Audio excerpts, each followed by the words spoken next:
कृष्णाय वासुदेवाय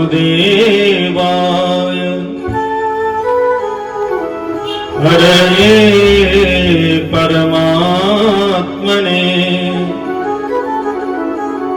प्रणतक्लेशनाशाय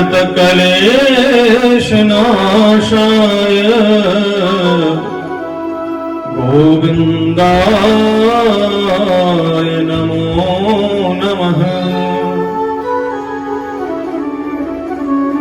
वृन्दाय तुलसीदेव्यै प्रियाय केशवस्य च विष्णु भक्ति प्रदे देवी सत्वते नमो नमः। लक्ष्मीनाथ समारंभा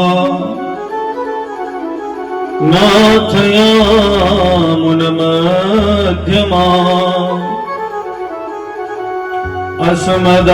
अस्मदाचार्य पर्यन्ता वन्दे गुरु परमो परा। यो नित्यम् अच्युतपदाम्बुजयुग्मरुग्मव्यामोहतस्तदितराणि तृणाय मेने अस्मद्गुरोर्भगवतोऽस्य दयैकसिन्धो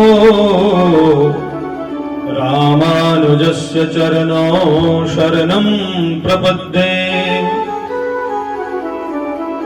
नारायणं नमस्कृत्यं नरं चैव नरोत्तमं देवीं सरस्वतीं व्यासं ततो जयमुदीरये।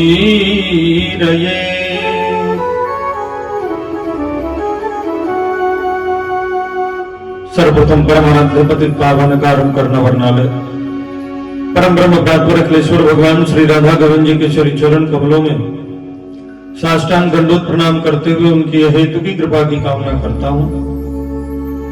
प्रातः स्मरणीय भगवत संबंध ज्ञान प्रदाता आनंद श्री विभूषित जगतगुरु रामानुजाचार्य परम पूज्य गुरुदेव भगवान के श्री चरण कमलों में साष्टांग दंडोत प्रणाम करते हुए उनकी हेतु की कृपा की कामना करता हूँ। यहाँ पर उपस्थित सभी वैष्णव जनों के श्री चरण कमलों में साष्टांग दंडोत प्रणाम करते हुए उनकी हेतु की कृपा की कामना करता हूँ।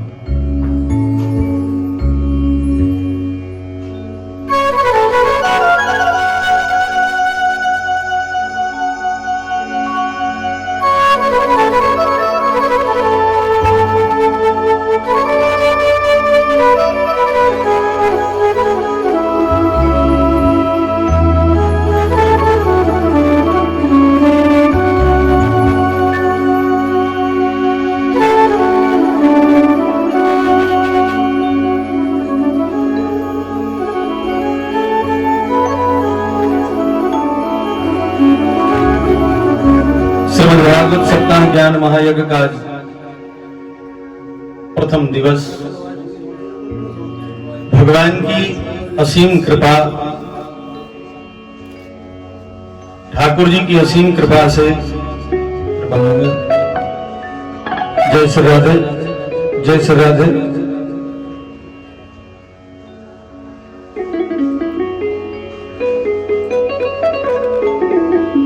भगवान की असीम कृपा से महाराज आज एक बार पुनः दास को भगवान की वाणी सेवा करने का सौभाग्य प्राप्त हुआ। श्री राधे। बीच बीच में चलता है कोई मॉनिटर और बीच बीच में बंद हो जाता है, इसलिए सारा गड़बड़ होता है। जय श्री राधे। चलने लगता है तो ठीक आवाज देता है और तुरंत बोलते बोलते बंद हो जाता है। जय श्री राधे। कोई एक तो है जो तंग कर रहा है। जब चलने लगता है तो आवाज सही हो जाती है और देखो अभी एकदम आवाज सही है, एकदम से कोई बंद हो गया। कोई तो हो गया, पगला गया कोई।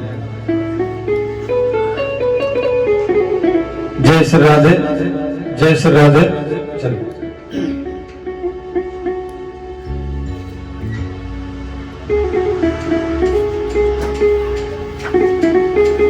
और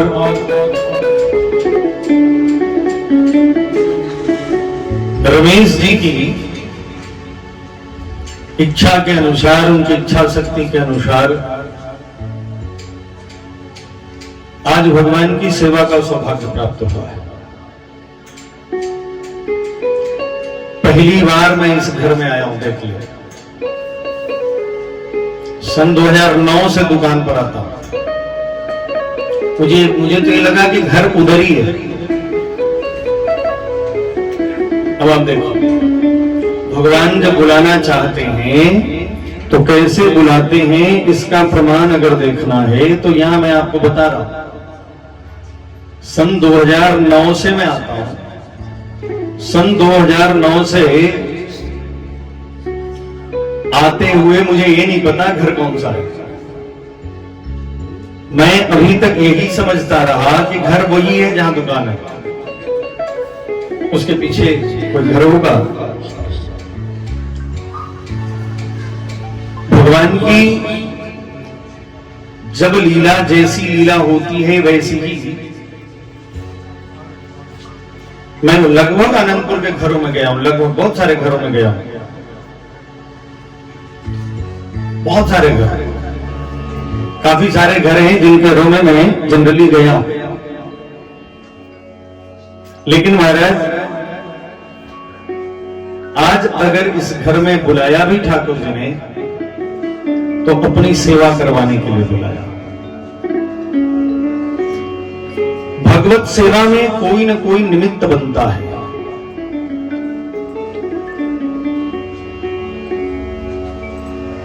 निमित्त जब कोई बनता है तब जाकर, देखिए, वक्ता के लिए श्रोता ज्यादा महत्वपूर्ण है, क्योंकि श्रोता के द्वारा ही वक्ता को भगवान की सेवा करने का मौका मिलता है। वाणी सेवा तो श्रोता के द्वारा प्रदत्त है।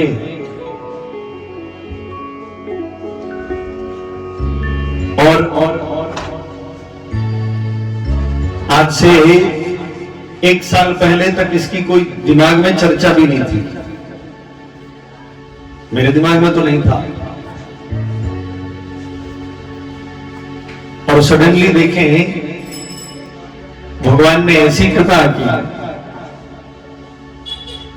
कि अक्टूबर नवंबर से लेकर दूसरी बार यहां बगल में आ गया। तो जब भगवान अपनी कृपा करते हैं तब जाकर कहीं जीव भगवत सेवा के लिए उन्मुख होता है। 2 कृपा आवश्यक है भगवत सेवार्थ।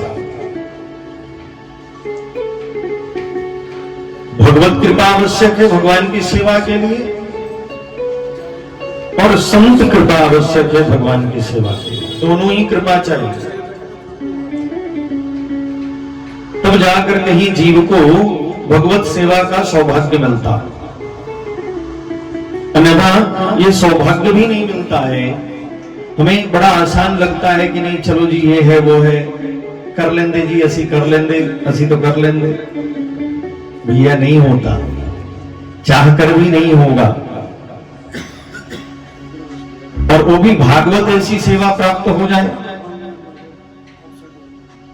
ये तो बड़ी भगवान की कृपा हो। आजकल तो भागवत कराने में भी आदमी डरने लगा है, सोचता है कहीं इतना लंबा लिफाफा कहां से लाएंगे। श्री राधे, क्योंकि लंबा लिफाफा, ज्यादा लंबा लिफाफा हो जाएगा फिर मामला, जबकि ऐसा है नहीं। जब आप भगवत सेवार्थ एक बार मन में आप भगवान से समर्पित होकर कह दें कि जी आना है, बुलाना है आपको, वो अपने आप व्यवस्था बनाते हैं। वो अपने आप बना लेंगे, उसके लिए विशेष कुछ करने की आवश्यकता नहीं है। वो स्वतः कोई रास्ता दिखाते हैं, ऐसे नहीं ऐसे। और जीव फिर जब शरणागत होता है तो सारी कृपा ठाकुर जी करते हैं। राज रमेश जी की कृपा से दास को भी कुछ भगवान की सेवा का सौभाग्य प्राप्त हुआ है। श्रीमद् भागवत भगवान की कथा से पूर्व श्रीमद् भागवत भगवान के अंतर्गत श्रीमद् भागवत भगवान की महिमा का गान हुआ। और श्रीमद् भागवत भगवान की महिमा का जब गान भगवान वेद व्यास जी महाराज कर रहे हैं, तब वो महिमा का गान जब कर रहे हैं, उस समय भागवत भगवान अभी लिखित रूप में प्रकट भी नहीं हुए थे, तब कर रहे हैं। लिखित रूप में प्रकट होने से पूर्व, उसके पहले जितने भी व्यवस्था थी वो सारी व्यवस्था गुरु शिष्य परंपरा की थी, कि गुरु शिष्य परंपरा में जीव को श्रीमद् भागवत भगवान का ज्ञान होता, लिखित रूप में प्रकट नहीं हुए थे। लेकिन लिखित रूप में प्रकट करने से पूर्व ही श्रीमद् भागवत भगवान की महिमा का वर्णन 2 ग्रंथों में भगवान वेद व्यास जी महाराज ने किया है। 2 ग्रंथों में, एक पद्म पुराण में और एक स्कंद पुराण में। और दोनों पुराणों में बड़ा अंतर है हमारे। एक तरफ आप कह भी सकते हैं कि जो पद्म पुराण है वो तो वैष्णव पुराण है, सात्विक पुराण है। स्कंद पुराण तो सात्विक पुराणों में नहीं आता, लेकिन उसमें भी श्रीमद् भागवत भगवान की महिमा का वर्णन है। क्योंकि श्रीमद् भागवत भगवान तो वैष्णव पुराण है ना, वैष्णव। श्रीमद् भागवतम पुराण तिलकम यद वैष्णवानाम धनम यस्मिन् पारमहंसमेव ममलम ज्ञानम परमगीयते।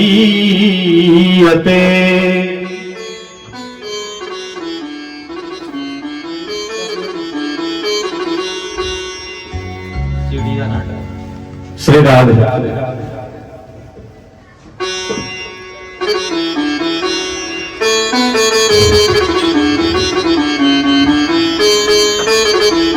श्रीमद् भागवतम पुराण तिलकम यद वैष्णवानाम धनम,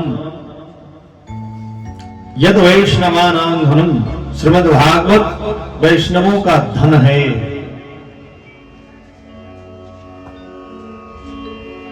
और ये पुराण का तिलक है महाराज। श्रीमद् भागवतम पुराण तिलकम। श्रीमद् भागवत भगवान पुराण, जितने पुराण हैं उनके तिलक हैं, सबसे महत्वपूर्ण। श्रीमद् भागवतम पुराण तिलकम। और पुराण तिलक होने के साथ साथ यद वैष्णवानाम धनम, यद वैष्णवानाम धनम, ये श्री वैष्णवों के परम धन है। यद वैष्णवानाम धनम। और महाराज इसमें सबके लिए सब कुछ है। वैष्णवानाम धनम होते हुए भी यस्मिन् पारमहंसमेव ममलम ज्ञानम परमगीयते।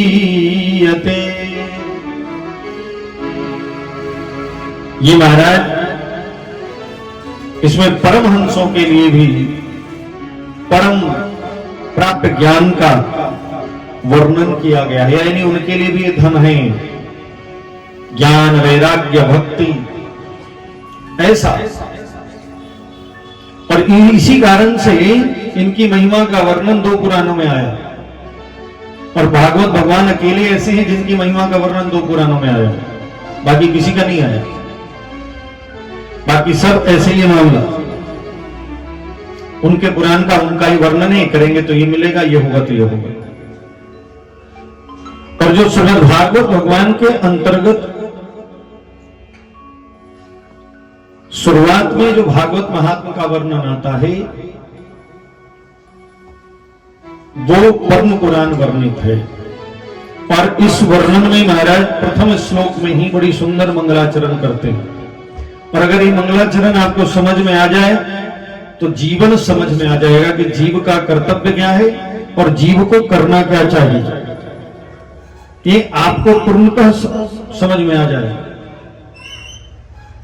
और प्रथम श्लोक में कहते हैं सच्चिदानंद रूपाय विश्वोत्पत्त्यादि हेतवे तापत्रय विनाशाय श्री कृष्णाय वयं नुमः। सच्चिदानंद रूपाय विश्वोत्पत्त्यादि हेतवे तापत्रय विनाशाय श्री कृष्णाय वयं नुमः। भगवान का स्वरूप कैसा, तो कहा सच्चिदानंद स्वरूप जो है, और जो विश्व के उत्पत्ति, विश्व के संहार और विश्व के पालन के भी जो कारण है। और तापत्रय विनाशाय श्री कृष्णाय वयं नुमः, जिनकी कृपा से जीव के त्रय तापों का विनाश होता है, ऐसे हैं कौन, तो कहा श्री कृष्णाय वयं नुमः। ऐसे भगवान श्री कृष्ण, भगवान श्री गोविंद को हम नमस्कार करते हैं। श्री राधे। देखिए, भगवत कृपा के बगैर जीव का कल्याण संभव नहीं है। इधर उधर चाहे जितना भटक लो, जहां भटक लो, कहीं भटक लो, अगर भगवत कृपा नहीं तो फिर कुछ भी मिलने वाला है नहीं। और अगर कुछ मिला भी तो वो क्षणिक होगा, स्थायी नहीं होगा। अभी है और कल नहीं होगा, ये स्थिति होगी।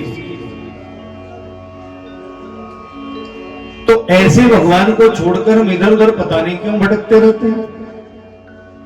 जो अस्थाई है उसे तो हम छोड़ देते हैं, और जो अस्थाई है उसे हम पकड़ने की पूरी कोशिश करते हैं।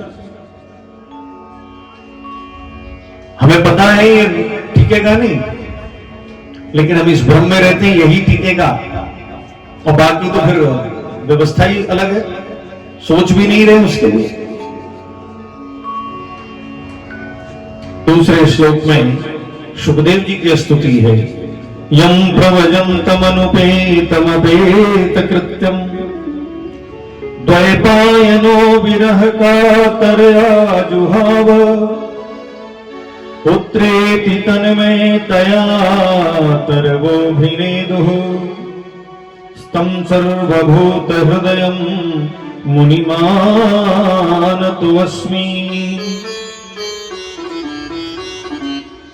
ऐसे श्री सुखदेव जी महाराज, जिन्होंने अपने लौकिक संस्कार से पूर्वी घर का त्याग कर दिया और संन्यास के लिए जंगल में चले गए भगवत खोज के लिए।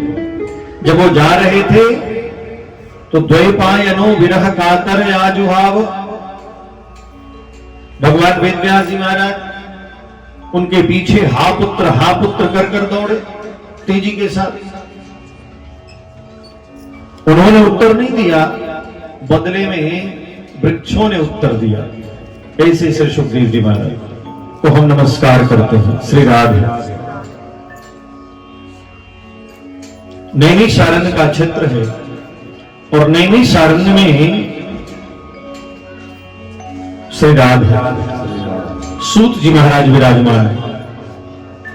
वहां पर शौनकादि ऋषियों का आगमन होता है, और शौनकादि ऋषियों ने आकर के सर्वप्रथम तो सूत जी महाराज को प्रणाम किया, और सूत जी महाराज को प्रणाम करने के बाद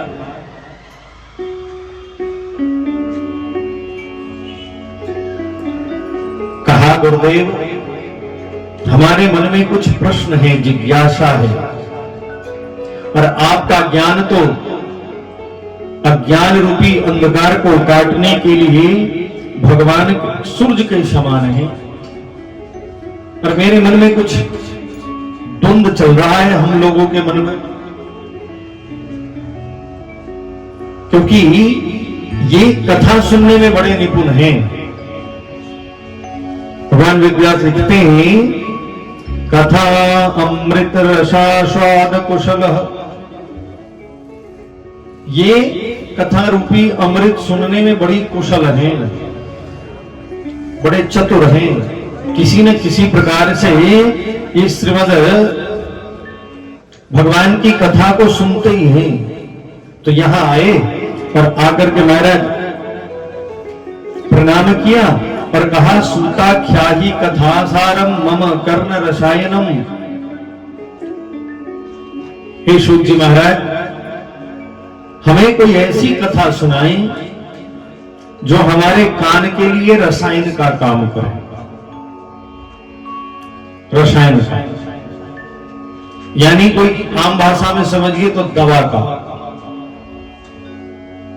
क्योंकि ये कान जो है बहरे हो गए महाराज, दुनिया भर के इधर उधर की बातें सुन सुन करके बीमार हो रखे हैं।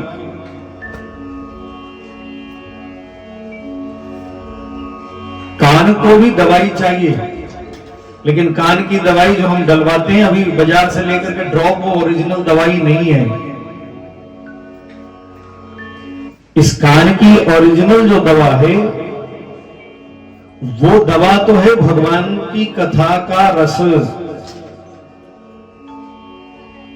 ये जो हम अभी लेकर के ड्रॉपर्स डालते हैं किसी बीमारी में, वो तो बाहरी वस्तु है, वो ओरिजिनल खुराक नहीं है कान का।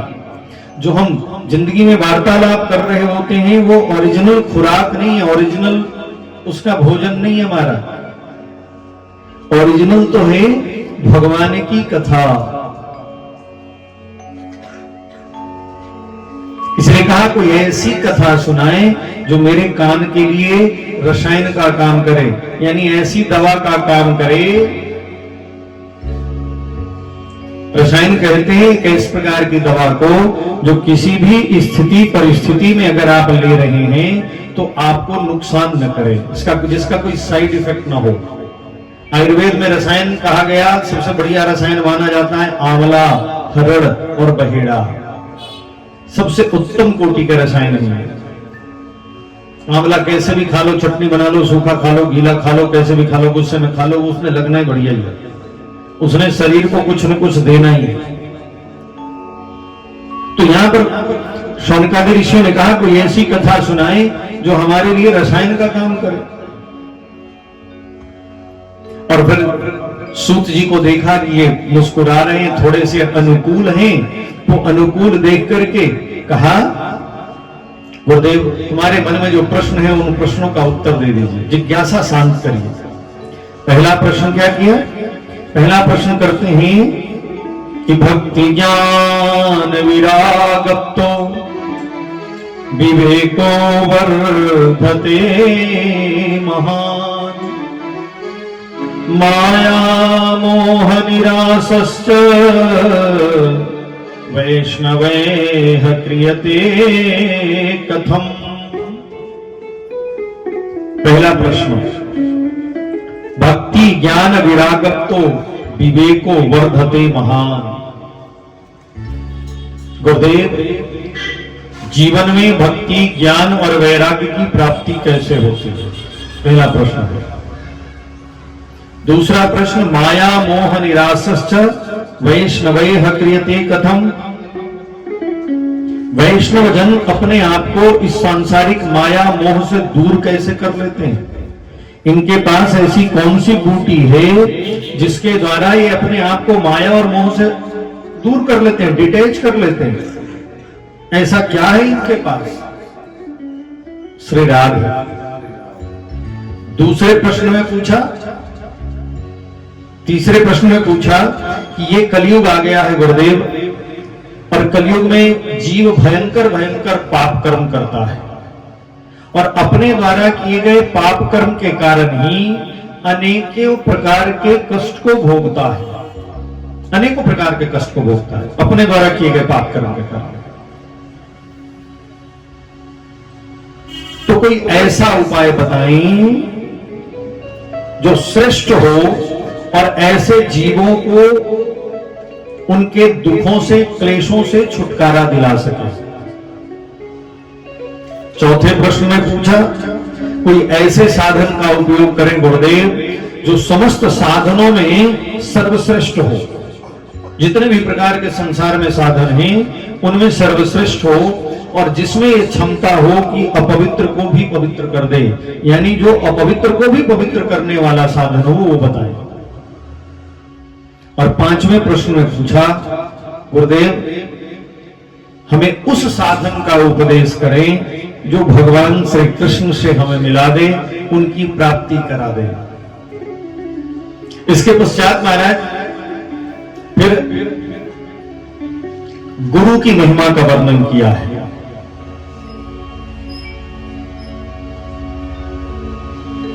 कहा प्रयच्छति गुरु प्रीतो वैकुंठ योगी दुर्लभम।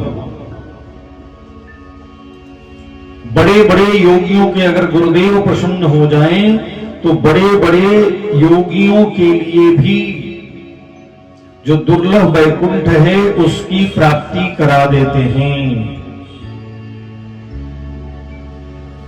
देखिए, जीवन में गुरु की बड़ी आवश्यकता है। गुरु नहीं तो बाकी कुछ भी संभव नहीं है। हर मोड़ पर गुरु की आवश्यकता है। बिना गुरु भवनिधि तरई न कोई, जो विरंचि शंकर सम होई। तुलसीदास जी कह रहे हैं, बिना गुरु भवनिधि तरई न कोई। बिना गुरु के जीव का कल्याण संभव नहीं है। चाहे वो भगवान शिव हो या ब्रह्मा जी, उनको भी जरूरत पड़ती है। देवताओं को भी गुरु की आवश्यकता है। भगवान जब प्रकट होते हैं तब भी उनको गुरु की आवश्यकता होती है। भगवान भी जब पृथ्वी में लीला करते हैं तब भी गुरु। रामावतार में भगवान के गुरु वशिष्ठ जी थे। कृष्णावतार में पहले सांडिल्य रहे, बाद में। तो गुरु के बगैर तो संभव ही नहीं है। शास्त्र क्या कहता है? शास्त्र कहता है, भवेद दीक्षा विहीनस्य न सिद्धिर न च सद्गतिः, तस्मात् सर्व प्रयत्नेन गुरुना दीक्षितो भवेत्। भवेद दीक्षा विहीनस्य न सिद्धिर न च सद्गतिः। भगवत दीक्षा के बगैर न तो सिद्धि मिलती है न सद्गति मिलती है। इसीलिए क्या कह रहे हैं? तस्मात् सर्व प्रयत्नेन। इसलिए महाराज कोशिश करके गुरुना दीक्षितो भवे। वैष्णव गुरु के आश्रय में जाकर के और दीक्षा ग्रहण करनी चाहिए। कोशिश करके, प्रयत्न है ना, प्रयत्न करके। वेट नहीं होना चाहिए। हम जीवन में वेट ही करते रह जाते हैं और फिर वेट करते करते परमानेंटली वेट हो जाता है। हमारे यहां तो बड़ा अजीब सी विडंबना है महाराज। देखिए, 3 गुरुओं का वर्णन शास्त्र में है। भगवान स्वयं इस बात को कहते हैं। पहले गुरु है माता पिता। ऐसे 5 गुरु का भी वर्णन है। गुरु के एक अर्थ तो गुरु होता है जो दीक्षा दे, और एक अर्थ होता है पूज्य होना। कई बार लोग इसमें कंफ्यूज करते हैं लोगों को। श्री राग है तो कंफ्यूज मत होना। मैं उस पर भी चर्चा कर दूंगा किसी एक दिन। तो पहले गुरु माता पिता, दूसरे गुरु वो जो जीव को सांसारिक वस्तुओं का ज्ञान देते हैं। क्या कमाना है, क्या खाना है, क्या नहीं करना, उसके लिए पढ़ाई कराते हैं। और भगवान कहते हैं जो तीसरे गुरु है नवाबा, वो सबसे ज्यादा महत्वपूर्ण है, और वो है दीक्षा गुरु, जो भगवान से मिलने के लिए रास्ता बताते हैं कि आप कैसे भगवत प्राप्ति कर सकते हैं। और भगवान इस बात को स्वयं प्रतिपादित करते हुए कहते हैं जो तीसरे हैं वो सबसे ज्यादा महत्वपूर्ण है, क्योंकि जीव का कर्तव्य ही यही है। बड़े भाग मानुषतन पावा। बड़े भाग्य से मनुष्य का शरीर मिला, और वो मिला क्यों? क्योंकि भगवत प्राप्ति कर सकें। नहीं तो घर बनाना, पत्नी होना, बच्चे होना, कमाना, खाना, सोना और फिर लुढ़क जाना, ये तो कौन नहीं करता। कुत्ता, बिल्ली, भेड़, बकरी, ऊंट, गधा, उल्लू, जो मर्जी कर लो, सुअर, कुत्ता, पेड़, पौधे, सब करते हैं। सबका घर है, सबका बच्चे हैं, सबकी पत्नी है, ये तो सबके पास है। एक्स्ट्रा क्या है? हमने क्या किया? ये मनुष्य शरीर देने की आवश्यकता फिर क्यों पड़ी? जो इसलिए है कि आप भगवत प्राप्ति कर सकें। इसलिए नहीं है कि बस ये यहां आए, खाए, फिर सोए, फिर चल दिए, कमाए, खाए, सोए और चल दिए। इसलिए कहा तस्मात् सर्व प्रयत्नेन गुरुना दीक्षितो भवेत्। कोशिश करके, प्रयत्न करके गुरुदेव की शरण में जाकर गुरु जी की दीक्षा, गुरु जी से दीक्षा ग्रहण करना चाहिए। श्री राधे, ये बहुत आवश्यक है। शास्त्र ने तो यहां तक कह दिया, अवैष्णवो पदिष्टम च पुरु मंत्रम परित्यजेत। वैष्णव, ये पद्म पुराण का श्लोक कोट कर रहा हूं। कई बार लोग कंफ्यूज हो जाते हैं, कहते हमारे जैसे कैसे। अवैष्णवो पदिष्टम च पुरु मंत्रम परित्यजेत पुनश्च विधिना सम्यग् वैष्णवादयन् वैष्णवाद ग्राहयन् मनु। अवैष्णवोपदिष्टम च कुरु मंत्रम परित्यजेत। अवैष्णवों के द्वारा जो प्रदत्त मंत्र है उसका त्याग कर दीजिए, कोई दोष नहीं लगता। पुनश्च विधिना सम्यक, पुनः विधि पूर्वक, पुनश्च विधिना सम्यक वैष्णवाद ग्राहयन् मनो। वैष्णवों से मंत्र को ग्रहण करिए, कोई दोष नहीं लगता। हाँ, अगर आपकी वैष्णव दीक्षा नियमतः हो गई है तो फिर आपको आवश्यकता नहीं, कहीं भी हुई हो चार संप्रदाय में से, फिर आपको किसी बात की कोई आवश्यकता नहीं है कि आप पुनः। आजकल तो वो भी होने लगा है, लोग दे भी देते हैं, अच्छा कोई नहीं मेरा ही चला बन जा। ऐसा होना नहीं चाहिए। मैं तो मना करता हूं, मेरे मैंने तो पूछ रहा था वो दीक्षा हुई है? हाँ, कहां हुई है? कहा जी हुई है। मैंने कहा तुम्हें जरूरत नहीं फिर। अगर वैष्णव दीक्षा हुई है, श्री ब्रह्म रुद्र शनकाः चत्वारः संप्रदायिनः, श्री ब्रह्म रुद्र और शन के जो चार संप्रदाय हैं, इन चार संप्रदायों में कहीं भी दीक्षा हुई है तो फिर दोबारा लेने की आवश्यकता नहीं है। लेकिन अगर वैष्णव दीक्षा नहीं है और कहीं और दीक्षा है तो आप ले सकते हैं, दोष नहीं लगता। श्री राधे।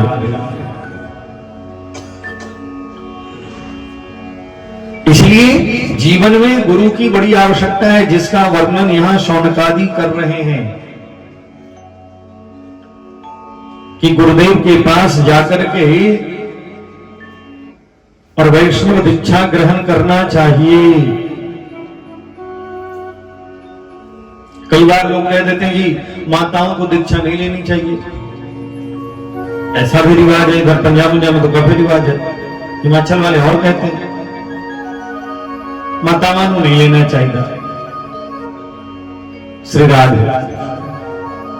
कहते वो हैं जिनको कुछ नहीं आता, अंगूठा छाप है, कथावाचक हो गए।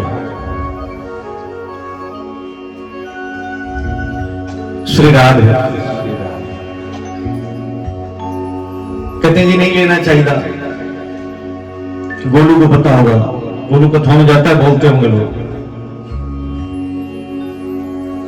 श्री राधे। ये हिमाचल वाले काफी कथा करता है ना, उसे बोलते होंगे। जबकि ये मेरा मूर्खता है, शास्त्र इस बात को नहीं कहता, और जो जानकार हैं, विद्वान हैं, वो भी नहीं कहते। अब उदाहरण दे देता हूं, आप ही यहां गए, डॉक्टर साहब के पिताजी का उदाहरण दे देता हूं। इनके घर में जब दीक्षा देने में गया तो उनके पिताजी और उनकी माताजी दोनों का एक साथ दीक्षा हुआ है। डॉक्टर साहब के पिताजी और माताजी का एक दिन एक ही समय में उनके घर में ही दीक्षा हुई। सन 2010 22 या 24 जनवरी सन 2010 क्योंकि पिताजी तो 2010 में ही समा गए थे उनके, माता जी तो अभी उनकी कोरोना में गई। और पिताजी का नाम हुआ, दीक्षा में नेम हुआ राम प्रपन्न दास, और माता जी का नाम था सीता देवी दासी। अब आप समझिए वो विद्वान थे, ऐसा नहीं था कि कोई विद्वान नहीं थे।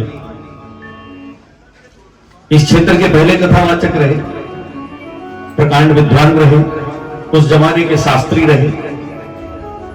तो क्या उनको ज्ञान नहीं था कि मैं अपनी पत्नी को दीक्षा कैसे दिला रहा हूं, वो भी जब 70-70 साल के 75 साल की आयु है।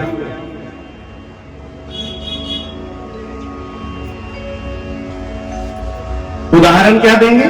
कहा लिखा है, उनसे पूछो कहां लिखा है, तो नहीं बताएंगे। एक श्लोक कोट करेंगे, एक श्लोक का भी छोटा सा हिस्सा कोट करेंगे। मैं इसलिए कह रहा हूं कि कई बार मन में ये भ्रांति डाल दी जाती है।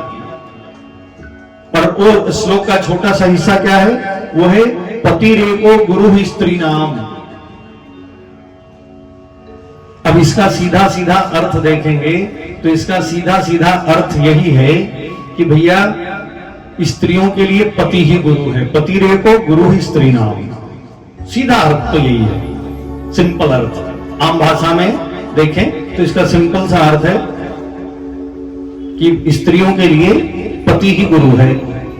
लेकिन ये पूरा श्लोक नहीं है। श्लोक शुरू होता है गुरुर अग्निर द्विजातीनाम वर्णानाम ब्राह्मणो गुरु पतिरेको गुरु स्त्रीणाम सर्वस्या अभ्यागतो गुरु।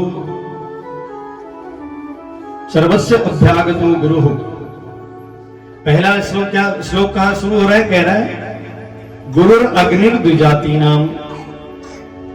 श्री राधे। अब अगर इसका सिंपल भाषा देखें तो महाराज अग्नि जो है, गुरुर अग्निर द्विजाती नाम, द्विजातियों के लिए अग्नि गुरु है। अब अग्नि से दीक्षा लेकर दिखाओ। अग्नि चेतन है लेकिन प्रत्यक्ष में जड़ है। अब अग्नि कैसे दीक्षा देगा? लेकिन श्लोक कह रहा है वही श्लोक जिसकी ये लोग आड़ लेकर के इस प्रकार की बकवास करते हैं।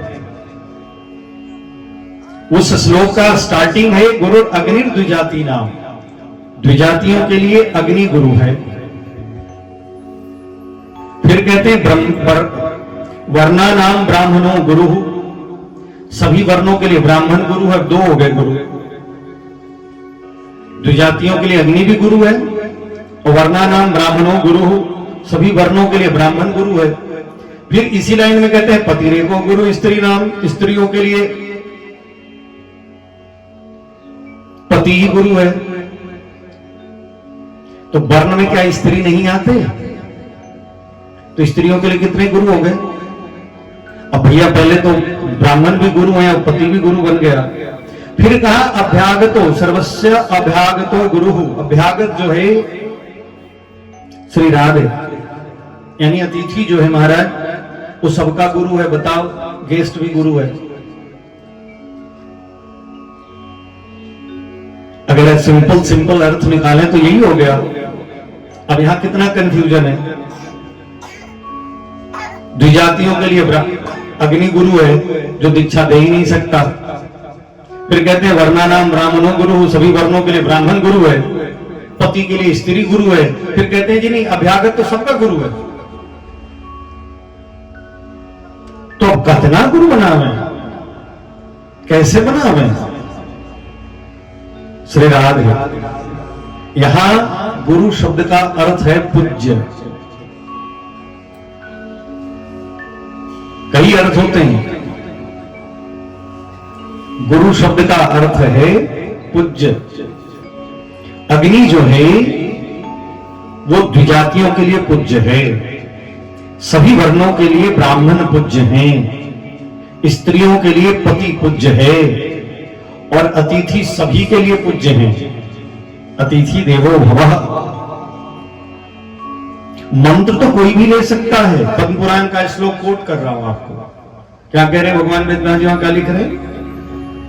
स्त्रीणाम सर्ववर्णानाम, एकदम क्लियर लिखा, स्त्रीणाम सर्ववर्णानाम पुरुषो वा तथा विदुः द्वयेन मंत्ररत्नेन प्राप्नुयात परमं पदम।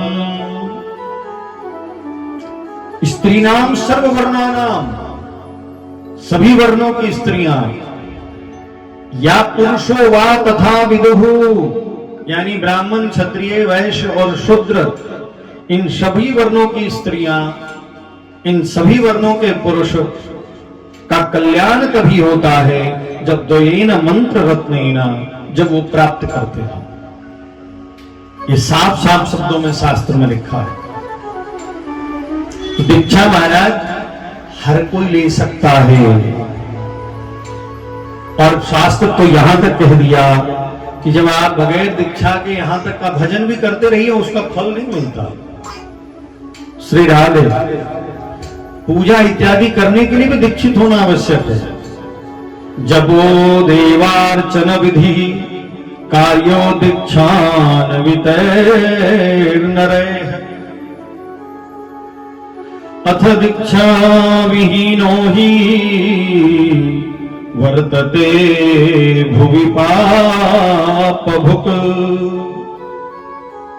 श्री राधे, बिना दीक्षा के तो पूजा का भी फल पूरा नहीं मिलता। दीक्षा यानी पंजाब में उसको नामदान कहते हैं। अलग अलग जगह पर अलग अलग उसका उच्चारण होता है। कई जगह नामदान कहते हैं, कई जगह गुरुमुख होना कहते हैं। मुख्य दीक्षा संस्कृत का शब्द है दीक्षा। इसलिए जीवन में दीक्षा गुरु की बड़ी आवश्यकता है। यहां तक कह दिया स्त्रिया सहैव कर्तव्यम गृहस्थ विधानतः। जीव को चाहिए, गृहस्थ को चाहिए कि अपनी पत्नी के साथ पंच संस्कार करके संस्कार पंचकम तेना भवेत् सा धर्मचारिणी, तो अपनी पत्नी के साथ पंच संस्कार करके दीक्षा ग्रहण करे। श्री राधा, पर दीक्षा सब कोई ले सकता है। कोई वर्ण ऐसा नहीं है, नहीं ये नहीं ले सकते, ये ले सकते, ये नहीं ले सकते, ऐसा नहीं है। ब्राह्मणाः क्षत्रियाः वैश्याः, ब्राह्मणा क्षत्रिया वैश्याः स्त्रिया शूद्रस्तथेतराः तस्याधिकारिणः सर्वे सत्वशील गुणा यदि। जो सात्विक विचार वाले हैं, जिनकी बुद्धि सात्विक है, वो ब्राह्मण क्षत्रिय वैश्य या शूद्र तस्याधिकारिणः सर्वे, वो सब के सब अधिकारी हैं। चाहे वो ब्राह्मण हो, क्षत्रिय हो, वैश्य हो, शूद्र हो, दीक्षा लेने का अधिकार सबको है। लेकिन शर्त यही है सत्वशील गुणा यदि, अगर वो सात्विक है।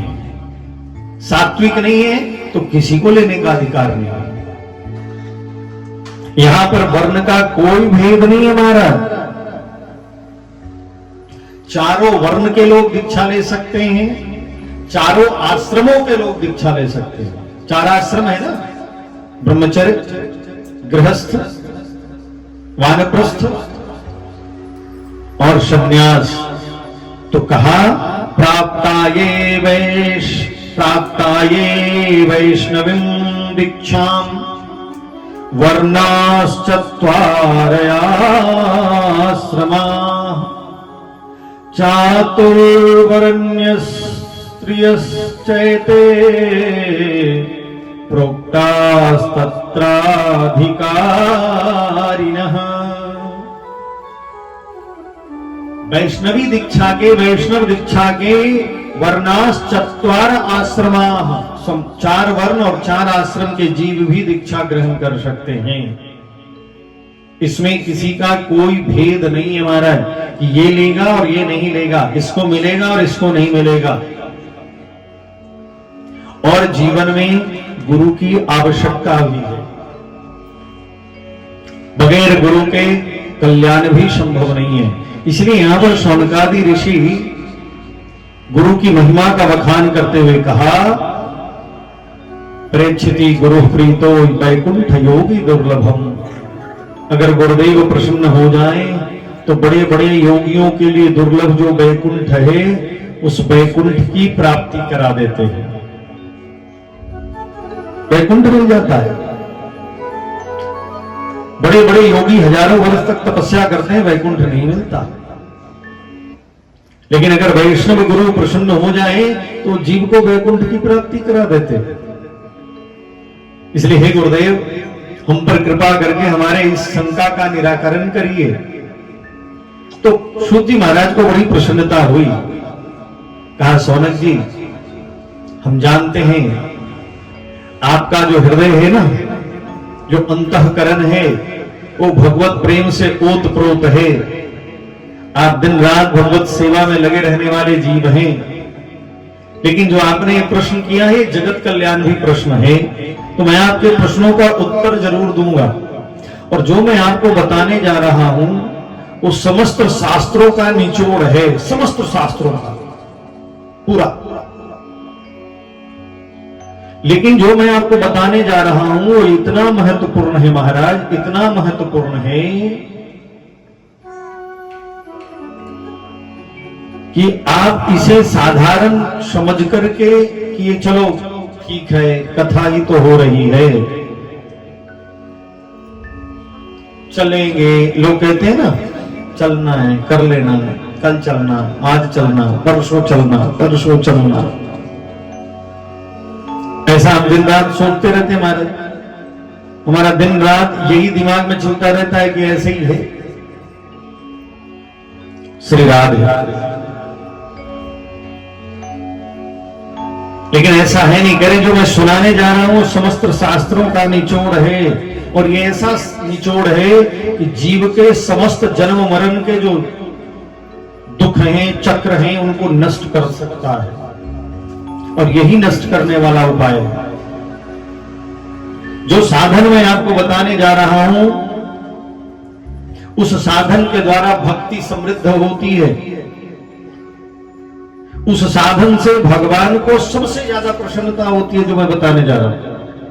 लेकिन ये बड़ी ध्यान से सुनना, क्योंकि जो मैं बताने जा रहा हूं वो बहुत बहुत बहुत महत्वपूर्ण है, बहुत इंपॉर्टेंट है। इसलिए इसको बड़ी ध्यान से सुनना। और वह साधन है श्रीमद् भागवत कथा। लेकिन ये तो कहा कि श्रीमद् भागवत उस साधन का नाम है। जितने प्रश्न आपने किए उन सभी प्रश्नों का उत्तर देते हुए कहते हैं, जितने प्रकार के साधन हैं श्री राधे।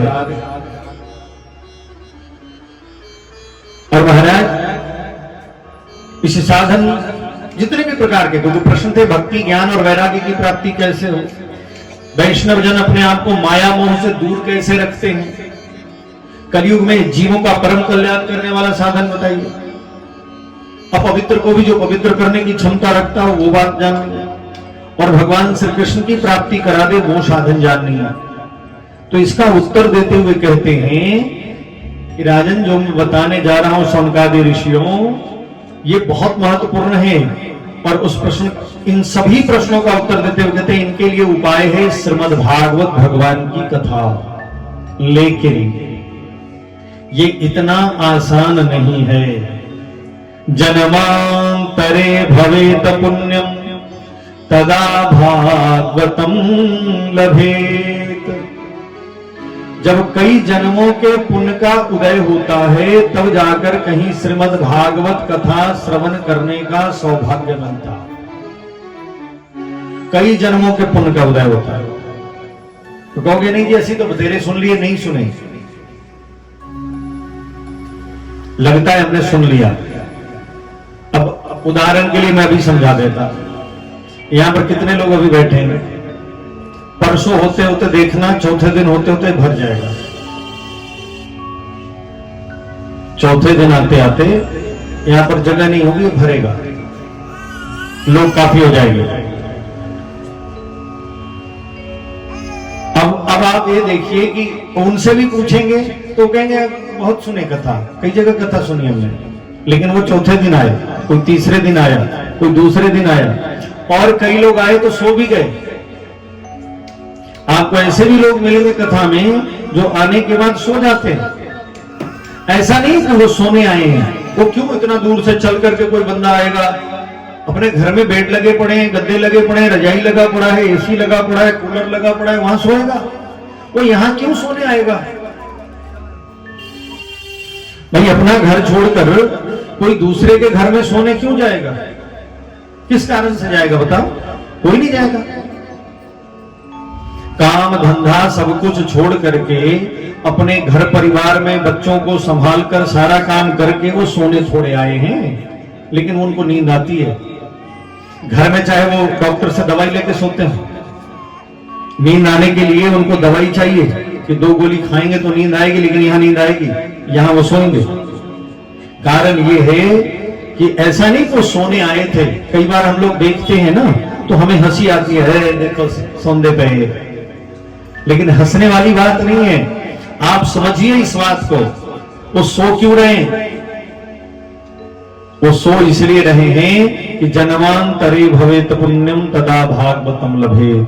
जब कई जन्मों के पुण्य का उदय होता तब जाकर श्रीमद् भागवत भगवान की कथा सुनने का सौभाग्य मिलता, ऐसे नहीं मिलता है।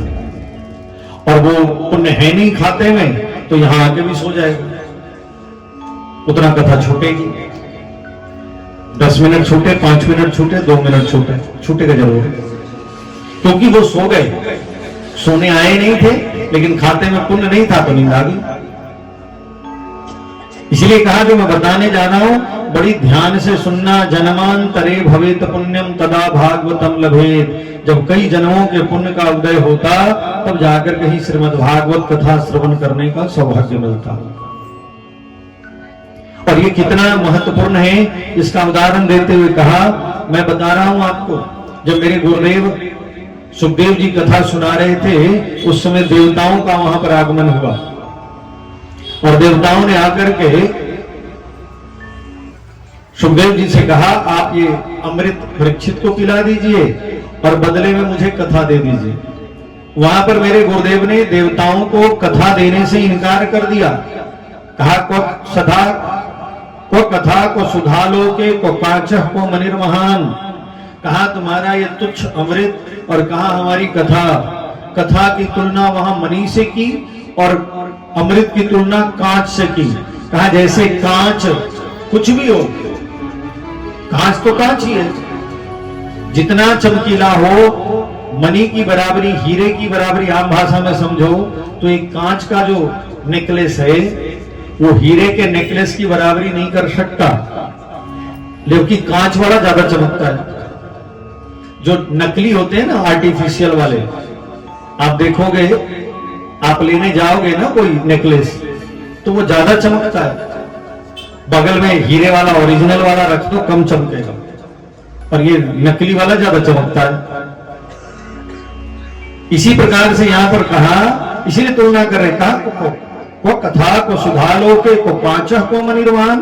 कहा हमारी कथा हीरे के समान, और कहा तुम्हारी ये अमृत, उस अमृत को कांच के समान बता रहे हैं सुखदेव जी महाराज। जिस अमृत को प्रकट करने के लिए भगवान को 3 अवतार लेने पड़े, एक नहीं 3।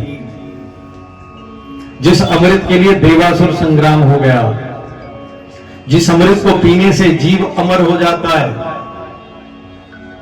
तो महाराज उस अमृत को कह रहे हैं कि तुच्छ है, कांच के बराबर है, कोई वैल्यू नहीं है इसकी। और जब देवताओं को देने से इनकार कर दिया, बड़ी यहां ध्यान दीजिए, देने का क्या अर्थ है? भैया कथा हो रही थी, सारी दुनिया बैठी है, समस्त ऋषि समस्त संत सब वहां बैठे हैं, ये भी आके बैठ जाते, देवता चुपचाप पीछे बैठ जाते। कौन रोक रहा था उन्हें? कोई रोक रहा था? कि आप कथा नहीं सुन सकते, लेकिन नहीं, ये कथा सुनने नहीं, खरीदने आए हैं। मुझे कथा दे दो, लेकिन मैं बदले में आपको अमृत दूंगा। श्री राधे। आजकल ऐसा ही हो रहा है महाराज, लोग पूछते हैं महाराज कितना लगना, दसो कितना लेना तुसी, और जिसका जितना मोटा चार्ज उतना बड़ा कथावाचक। बोले जी वो बतेरे लेंगे 2 करोड़ 5 करोड़ 10 करोड़। आजकल तो कथा करवाने के, सत्संग करवाने के भी पैसे लगने लगे। करवाना है तो जी पैसा लगना। कितना फीस है महाराज? यहां सुखदेव जी ने अमृत के बदले देने से मना कर दिया, यहां पैसा लेके तो कथा कर रहे।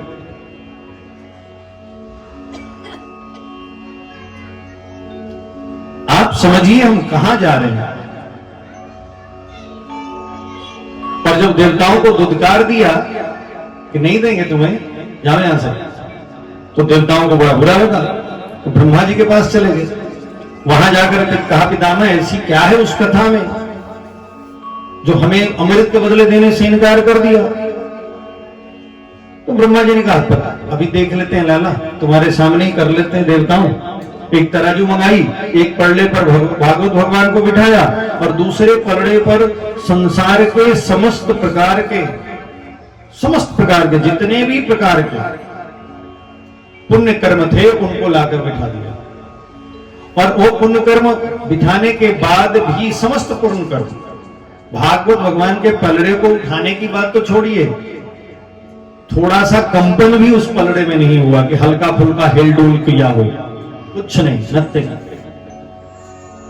और ये दृश्य जब देवताओं ने देखा तो देवताओं ने तुरंत घोषणा कर दी, पठना श्रवणात् शब्दो वैकुंठ फलदायकम सप्ताहेन श्रुतम चैतत सर्वथा मुक्तिदायकम। भगवान की जो कथा है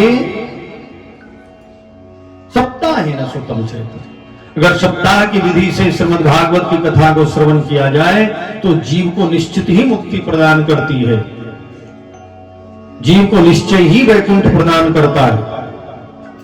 सौनकादि ऋषियों से सूत जी कह रहे हैं, सौनकादि ऋषियों ये जो सप्ताह की विधि है ना, ये सर्वप्रथम महर्षि शनकादि ने नारद जी को प्रदान किया। इसके पहले सप्ताह की विधि नहीं थी, 7 दिन में कथा श्रवण करना। तो कहा गुरुदेव ये दोनों मिले कहां, क्योंकि दोनों बिल्कुल अलग अलग विचार के लोग हैं। महर्षि शनकादि एक जगह बैठ जाते हैं तो हजारों वर्ष तक उठते नहीं हैं, वो वहीं बैठे रहते हैं। और ये जो नारद जी हैं एक जगह रुकते नहीं है, टिकते नहीं, एक टिकते नहीं, एक उठते नहीं है। तो दोनों 2 विचारधारा के हैं, एक बैठ गए तो बैठ गए, एक चल ही रहे हैं। ये दोनों मिल कहां गए? और मिल भी गए तो ऐसा क्या संयोग बना कि वो बैठने को तैयार हो गए 7 दिन। एक कथा हो गई, कुछ तो कारण होगा, मुझे कारण जानना है, क्या कारण? ये कथा कैसे हुई, मिले कहां, कथा कैसे हुई, किस कारण से हुई? सूत जी कहते हैं कि जो मेरे गुरुदेव ने मुझे बताया था मैं तुम्हें आपको बता रहा हूं। एक बार की बात है, महर्षि शनकादि भगवान की सेवा सत्संग करने के लिए बद्रिकाश्रम में आए, यानी बद्रीनाथ में आए। तो वहीं पर रहेंगे, वहीं भगवत सेवा होगी, वहीं भगवान का सत्संग होगा। जब वहां पर वो निवास कर रहे थे तो वहां नारद जी को बड़ी व्याकुल देखा, चेहरा एकदम चिंतातुर है, बड़ी तेजी से जा रहे हैं। तो जब नारद जी को जाते हुए चिंतातुर अवस्था में तेजी से जाते हुए देखा तो महर्षि शनकादि ने आवाज लगा दी, कहा मुनिवर आप इतने उदास क्यों हैं, आप इतने उदास होकर कहां जा रहे हैं? तो एकदम से उनकी तंद्रा टूटी। देखा है महर्षि शनकादि हैं तो प्रणाम किया, प्रणाम करके कहा कि बड़ी कृपा जो आपके दर्शन हो गए महाराज। फिर सनकाजी ने कहा आप इतने उदास क्यों हैं? आपका चेहरा ऐसे दिखाई पड़ रहा है जैसे किसी जीव की, साधारण मनुष्यों की जब पूरी संपत्ति चली जाए, कुछ न बचे, संपत्ति चला जाए, सब कुछ चला जाए, और उसके बाद जो उसका चेहरा दिखाई पड़ता है, आप उस अवस्था में दिखाई पड़ रहे हैं। और आप जैसे संत अगर उस अवस्था में दिखाई पड़े, बात क्या है? नारद जी अगर ऐसे दिखाई पड़े, क्या कारण है? नारद जी ने कहा क्या बताऊं गुरुदेव, मुनिवर बड़ी कृपा जो आप दर्शन भाई, मैं बड़ा परेशान हूं, सचमुच परेशान हूं। बोले बात क्या है, कहां से आ रहे हैं जो इतने चिंता में? कहा महाराज मैं तो पृथ्वी पर गया था, और जब पृथ्वी पर नीचे गया तो ये सोचकर मैं वहां गया था कि भगवान का सत्संग करूंगा। देखिए सत्संग पृथ्वी पर ही संभव है, पृथ्वी के अलावा सत्संग संभव नहीं है। स्वर्ग में सत्संग नहीं मिलता, मोक्ष में सत्संग नहीं मिलता, या तो वैकुंठ में मिलता है या यहां मिलता है। तो वैकुंठ जाने के तो छोड़ो, जो सत्संग पृथ्वी पर अवेलेबल है वो कहीं अवेलेबल नहीं। नारद जी ने कहा जय श्री राधे, बंद हो गया, जय श्री राधे, ये भी बंद हो गया। अभी क्या करोगे? चालू हो गया, श्री राधे, फिर बंद हो गया, श्री राधे।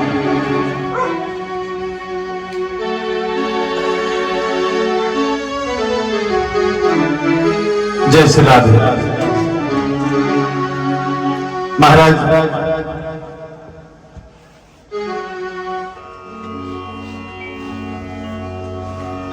मैं ये सोच करके पृथ्वी पर गया था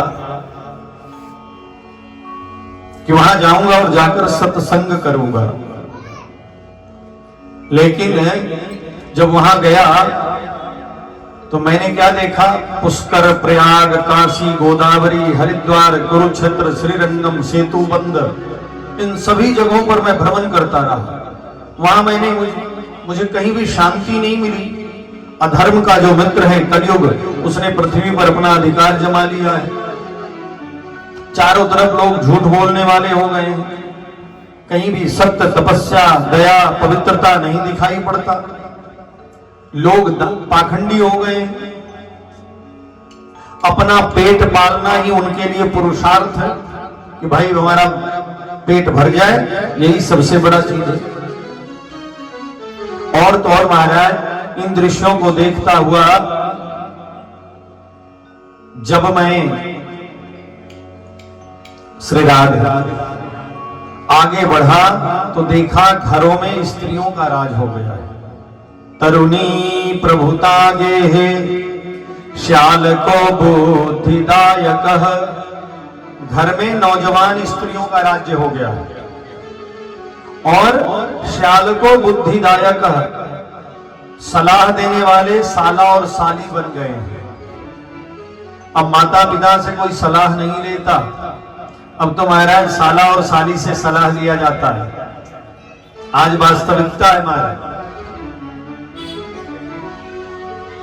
माँ बाप से बहुत कम लोग हैं जो पूछते हैं। अगर माँ बाप कुछ कह भी दें तो जवाब दे देते हैं खट्ट से, नहीं तानू की पता, जमाना बदल गया, तुसी तो अभी भी उद्दा दे गल्ला करी जाते, सीधा जवाब देते। आप तो उसी प्रकार की बातें करते रहते हैं। जमाना बदल गया है, मॉडर्न जमाना आ गया, हम अपने हिसाब से व्यवस्था करते हैं। बड़ी अजीब विडंबना है, माता पिता को जानकारी नहीं, क्योंकि वो बुजुर्ग हो गए हैं, पुराने हो गए हैं। लेकिन वही शख्स जब नौकरी करता है तो सरकार से कहता है कि हम आपके यहाँ पुराने हो गए हैं, 5 साल मेरा हो गया है, अब मेरे को आप प्रमोशन करवा दो। अब सरकार कहेगी तू तो पुराना हो गया, तेरा तो डिमोशन करूंगा। भाई नियम तो यही होना चाहिए, जो घर में लागू है वो वहां भी लागू हो, नौकरी में भी। आप 5 साल पुराने हो गए प्यारे, तो 5 साल आप पुराने हो गए तो अब आपको डिमोशन किया जाएगा, क्योंकि तुम पुराने हो गए हो, टेक्नोलॉजी बदल गई है, नए जमाने वाली आ गई है, तो तुमको तो रखने में कोई फायदा है नहीं। तो जो नए बच्चे पढ़कर आए उनको तो 5 लाख रुपए का पैकेज है, और जो पुराने हो गए उनका 5 लाख था, उनको घटा के 2 लाख कर देना चाहिए। कंपनी वाले भी गए आप तो पुराने हो गए, सरकार भी गए तुम तो पुराने हो गए, तुम्हारा क्या वैल्यू। नहीं, वहां ये नहीं कहेंगे, वहां तो कहेंगे मैं 3 साल आपके यहाँ काम किया, मेरा प्रमोशन ड्यू है, मेरा पेमेंट बढ़ाओ, प्रमोशन करो।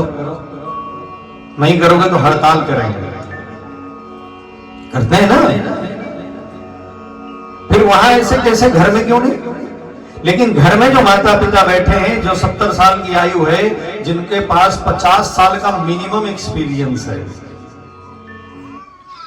और वो एक्सपीरियंस है जिसको नए जमाने ने देखा भी नहीं है, यानी वो दोनों को समझ रहे हैं, दोनों का तुलनात्मक अध्ययन भी कर रहे हैं, उनको तो हम कह देते हैं कि जी ये तो बेकार है मामला, आपको तो कुछ पता ही नहीं है। और सलाह किससे ले रहे हैं? अपने जैसे उल्लुओं से। खुद उल्लू, भाई ऐसा ही है, अब बुरा मानो, उल्लू कह दिया तो बुरा मानना है तो मान जाओ हमारी बला से। ऐसे लोग तो उल्लू भी ठीक है कम से कम, इनके लिए तो कोई शब्द ही नहीं बना जो माँ बाप का सम्मान नहीं करते, जो माता पिता का सम्मान नहीं करते। कहा मैंने देखा घर में श्यालको बुद्धिदायक, साला जो है वो सलाहकार बना बैठा है, और घर में नौजवान स्त्रियां जो है वो यानी बहुरानी जो है वो राज कर रही है। और कहा महाराज इससे भी अगर थोड़ा उनको शांति होता, ठीक ठाक से रह लेते तो अच्छा था। कहा इससे भी उनको चैन नहीं है, चैन यहां भी नहीं है उनको। कहा दंपति नाम च कलकनम, आपस में रोज लड़ते हैं। कलकनम यानी लड़ाई ऊपर से करते रहते हैं। चलो राज्य अपना स्थापित कर लिया, साला सलाहकार बन गए, तो भाई ठीक ठाक से तो रहो। ना ना ना ना ना, ठीक से फिर भी नहीं रहते। दंपति नाम च कलकनम, पति और पत्नी दोनों एक दूसरे के साथ जम के लड़ते हैं, कुचर कुचर कुचर कुचर कुचर कुचर, दिन भर तू मैं चल रहा है। यानी यहां परेशानी, चैन फिर भी नहीं मिल रहा। और ऐसा ही है महाराज, आज देखो हालत। नारद जी ने कहा मैं इन दृश्यों को देखता हुआ आगे बढ़ते बढ़ते मैं वृंदावन चला गया, और वहां गया तो देखा जमुना जी के किनारे बहुत भीड़ लगी हुई है। कुछ नौजवान स्त्रियां खड़ी हैं और खड़ा होकर के बहुत सारी हैं, तो मैं भी उनको देखने चला गया। खड़ा होकर किसी को कुछ बता रही हैं, तो मैं देखने चला गया नजदीक। जब मैं नजदीक गया तो देखा कि गोल घेरे में वो स्त्रियां, नौजवान लड़कियां खड़ी हैं, और बीच में एक नौजवान स्त्री बैठी है, उसके बगल में 2 वृद्ध पुरुष लेटे हुए, 2 लेटे हैं, एक बैठे। और बार बार वो जो नौजवान स्त्री बैठी है वो वृद्ध पुरुषों को देखती है, और उसके बाद रोना प्रारंभ करती है। और जब वो रोना प्रारंभ करती है तो जो बाकी स्त्रियां वहां खड़ी हैं वो लोग बार बार उनको समझाने की कोशिश कर रहे होते हैं, सांत्वना दे रहे होते हैं। तो मुझे लगा ये कोई सांसारिक कार्य चल रहा है, मेरा इससे क्या लेना देना, मैं तो सत्संग करने आया हूं। तो मैं वहां से निकलने लगा। मैं जैसे ही वहां से चलने लगा, उस समय वो 2 वृद्ध पुरुषों के पास बैठी हुई उस युवती ने मुझे आवाज लगाई और कहा, भो भो साधो क्षणम तिष्ठ मत चिंता मपि नाशय, दर्शनम तव लोकस्य सर्वथा गहरम परम। हे संत भगवान, भो भो साधो क्षणम तिष्ठ, हे संत भगवान आप थोड़ी देर के लिए रुक जाइए, क्षणम तिष्ठ, और मत चिंतामपि नाशय, मेरी दुख को, मेरी परेशानी को, मेरी चिंता को नाश करिए, निराकरण करिए। हमने तो सुना है कि संतों के दर्शन मात्र से जीव का कल्याण हो जाता है, आप लोग भजन भी गाते हो, मुझे तो नहीं याद है वो भजन, इसलिए मुझे नहीं पता। एक लाइन याद रहता है सदैव, हर बार सोचता हूं लिख लूंगा, लिख नहीं पाता। आप लोग गाते हैं ना, बड़ा भाग उना दे जी जिना दे घर संत परोने आए।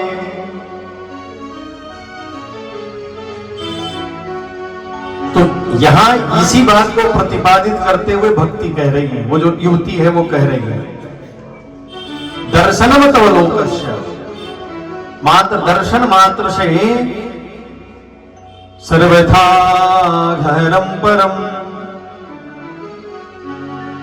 जीव का कल्याण हो जाता है। इसलिए आप मेरी ही चिंता का नाश करिए, मेरी परेशानी को दूर करिए संत भगवान। तो जब उन्होंने आवाज लगाई महाराज, तो मैं रुक गया। मैंने पूछा कौन हो देवी, तो और ये सब कौन है? तो उन्होंने कहा मैं भक्ति हूं, द्रविड़ में प्रकट भई, लेकिन कलयुग ने मुझे बिल्कुल ही जर्जर अवस्था में पहुंचा दिया। ये दोनों मेरे पुत्र हैं, इनका नाम है ज्ञान और वैराग्य। लेकिन कलयुग के कारण जब वहां से हम चले तो राजस्थान आते आते बिल्कुल जर्जर अवस्था में हो गए, बिल्कुल वृद्ध हो गए। लेकिन जैसे ही हम वृंदावन में प्रवेश करती हूं, वैसे ही मैं तो नवयुवती बन गई, लेकिन मेरे दोनों पुत्र अभी भी वृद्धावस्था को ही प्राप्त है। दोनों पुत्र, दोनों अभी भी वृद्ध है, मैं नवयुवती बन गई। होना तो ये चाहिए था महाराज कि मैं वृद्ध बन जाती और मेरे पुत्र बड़े हो जाते, लेकिन मैं तो नवयुवती हूं और ये दोनों के दोनों जो है वृद्ध बने फिर। श्री राधे, आप हम पर कृपा करिए, हमारे साथ ऐसा क्यों हो रहा है ये बताने का। नारद जी ने कहा देवी आप परेशान ना हो, ये कलयुग है और मैं देख पा रहा हूं आपके दुखों को, लेकिन इस कलयुग में, कलयुग का बोलबाला है महाराज उसका, लोग विषयानुराग के कारण अंधे बने हुए हैं, इसलिए आपकी अवस्था हो गई। लेकिन वृंदावन में आने के बाद नवयुवती आप इसलिए बन गई क्योंकि धन्यम वृंदावनम तेनम भक्तिर्नृत्यति यत्र च।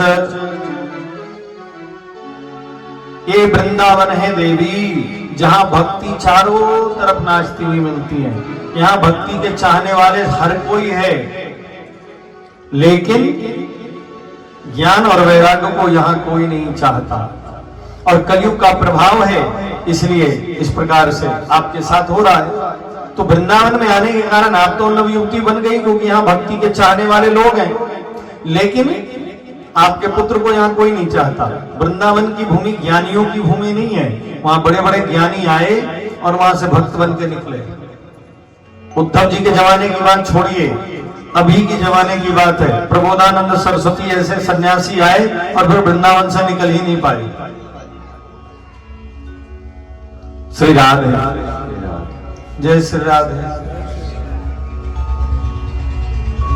जय श्री राधे। महाराज भक्ति ने कहा कलयुग को रहने क्यों दिया, फिर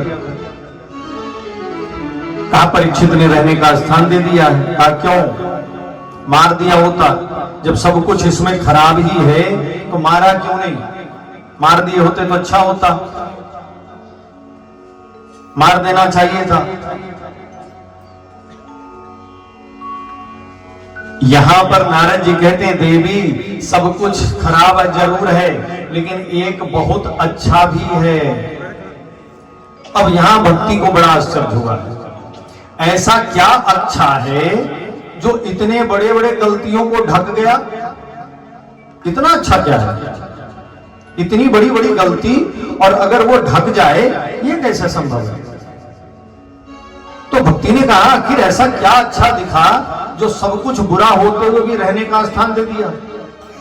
भाई इसमें तो कुछ भी अच्छा नहीं है कलयुग में, तो ऐसा क्या अच्छा ही दिखा कि इतनी सारी गलतियों पर पर्दा पड़ गया। नारद जी कहते हैं जब परीक्षित ने देखा यत् फलम न सती तपसा न योगे न समाधिना तत्फलम लभते सम्यक कलौ केशव कीर्तना। जब देखा कि जिस फल की प्राप्ति करोड़ों वर्ष तक तपस्या करने से, योग करने से नहीं मिलता, वो फल कलयुग में मात्र भगवान के तत्फलम लभते सम्यक कलौ केशव कीर्तना, वही फल कलयुग में भगवान केशव के कीर्तन करने से मिल जाता है। मात्र कीर्तन से, कोई विशेष करने की आवश्यकता नहीं। लेकिन वो फल जो कीर्तन से मिल रहा है कलयुग में, वो करोड़ों वर्ष तक समाधि में रहने से भी नहीं मिलता। यत् फलम नासति तपसा, तपस्या करोड़ों वर्ष तक करिए नहीं मिलता। न योगे न समाधि न योग करने से मिलता है, न समाधि करने से मिलता है। लेकिन कलयुग में सेम फल भगवान के संकीर्तन से मिल जाता है, मात्र संकीर्तन से। श्री राधे मात्र। और ये जब देखा परीक्षित ने तो कहा ये तो इससे बढ़िया कोई चीज ही नहीं है दुनिया में। श्री राधे, इससे बढ़िया तो दुनिया में और कोई चीज है ही नहीं। श्री राधे। इसलिए देवी परीक्षित ने कलयुग को रहने का स्थान दे दिया। अब भक्ति का एक फिर प्रश्न आ गया। कहा अगर कितने ही लोग भजन कर रहे हैं, कीर्तन कर रहे हैं, यानी जाप कर रहे हैं, तो फिर मेरी ये दुर्दशा क्यों है? अगर जाप कर रहे होते, भजन कर रहे होते, कीर्तन कर रहे होते, तो फिर मेरी ये दुर्दशा तो नहीं होती।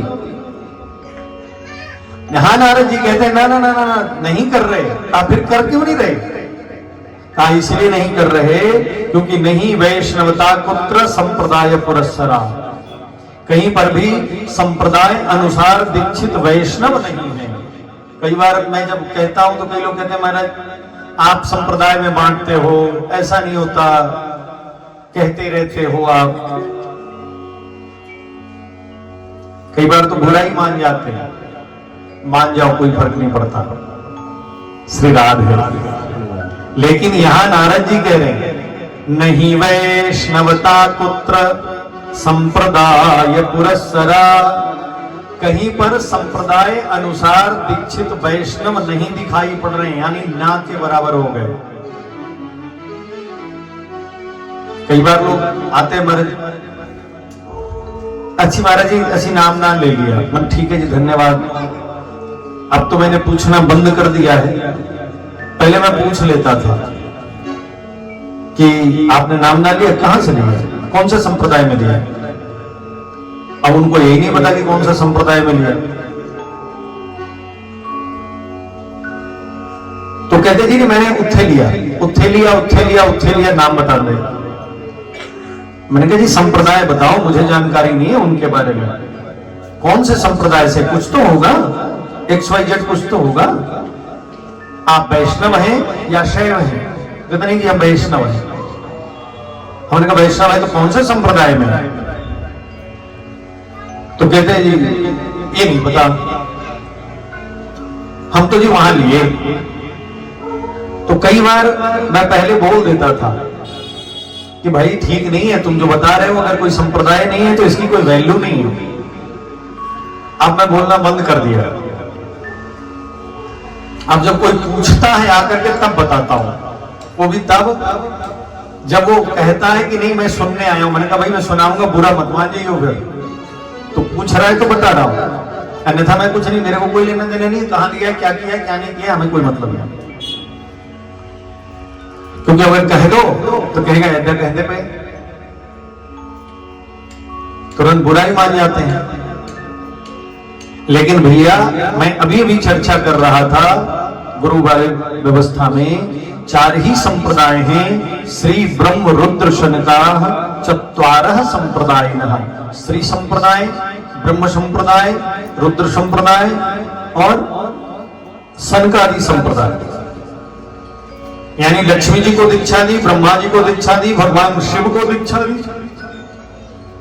और सनकादि को दीक्षा दी। 4 शिष्य भगवान ने बनाए। यही कालांतर में इसी में जब भगवान शेषनाग का अवतार हुआ तो श्री संप्रदाय का नाम पड़ गया रामानुज संप्रदाय। ब्रह्म संप्रदाय का जब भगवान मध्वाचार्य जी महाराज का आगमन हुआ तो नाम पड़ गया मध्व संप्रदाय।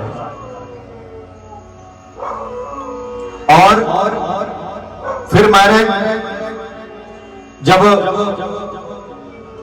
स्वयं भगवान विष्णु स्वामी जी का अवतार हुआ तो नाम पड़ा रुद्र संप्रदाय, यानी जो भगवान शिव का संप्रदाय है, नाम पड़ा विष्णु स्वामी संप्रदाय। और इसी में आगे चलकर जब वल्लभाचार्य महाराज आए तो नाम पड़ गया वल्लभ संप्रदाय। और महर्षि सनकादि की परंपरा में जब भगवान सुदर्शन जो स्वयं उनका अवतार हुआ तो उनका नाम भगवान निम्बार्काचार्य के रूप में जब अवतरित हुए तो नाम पड़ा निम्बार्क संप्रदाय। ये 4 वैष्णव संप्रदाय है। श्री ब्रह्म रुद्र शनकाः चत्वारः संप्रदायिनः। और यही वैष्णव संप्रदाय है। अपनी मर्जी से कुछ भी बनाते रहो, कोई फर्क नहीं पड़ता। ये डिग्री है, ये डिग्री प्राप्त है, ये रजिस्टर्ड है, ये एफिलिएटेड है, ये यूजीसी रिकॉग्नाइज्ड है। आम भाषा में अगर डिग्री को वैल्यूएट करना है तो जब तक कोई डिग्री यूजीसी से रिकॉग्नाइज नहीं होता उसकी वैल्यू नहीं होती। और ये यूजीसी रिकॉग्नाइज्ड है। श्री राधे, जय श्री राधे। एक नींद सो लिए, आगे आए कुछ खाने पीने को, समोसा वमोसा प्रसाद में, कहो तो एक नींद ले लेते हैं दोनों आराम से। आप भी वहां सो लो, हम भी वहां सो लेते हैं थोड़ी देर। जय श्री राधे। जरूरी है तब लगवाना फिर नहीं वैष्णवता पुत्र। तो अब जब संप्रदाय की बात आती है तो इस बात को समझिए, ये ऐसे ही नहीं आया। कहा भक्देवी संप्रदाय अनुसार दीक्षित वैष्णव नहीं है, इसलिए भगवान का भजन नहीं हो रहा, इसलिए आपकी ये दुर्दशा है। श्री राधे। भक्ति ने कहा आप मुझ पर कृपा करिए, मेरे बच्चों का उद्धार करिए, आप कर सकते हैं। कुछ भी हो, संत चाहे तो फिर हो सकता है। श्री राधे।